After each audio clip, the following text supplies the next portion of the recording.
ఆఫీస్కి సాకులు లేవు, వ్యాపారానికి సాకులు లేవు, బయట షాపింగ్కి సాకులు లేవు. దేవుని మందిరానికి వస్తే సాకులు వస్తున్నాయి.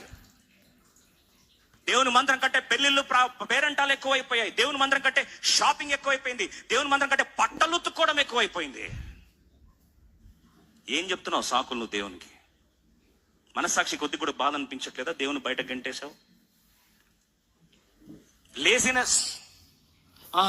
హెడ్ఏక్ వచ్చిందండి, ఈరోజు పొద్దున్నే హెడ్ఏక్ వచ్చిందండి. ఆఫీస్కి, ఎగ్జామ్ హాల్కి, ఫ్లైట్ వెళ్ళడానికి హెడ్ఏక్ వచ్చిందండి కాబట్టి ఆఫీస్కి పోనండి అని అంటావా?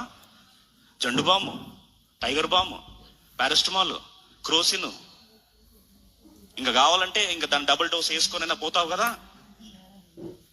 దేవుని దగ్గరకు వచ్చేసరికి హెడ్ఏక్ అండి. నా ప్రభు అర్థం చేసుకునే దేవుళ్ళే. నా ప్రభు అర్థం చేసుకోకపోతే ఎవరు అర్థం చేసుకుంటారు నన్ను?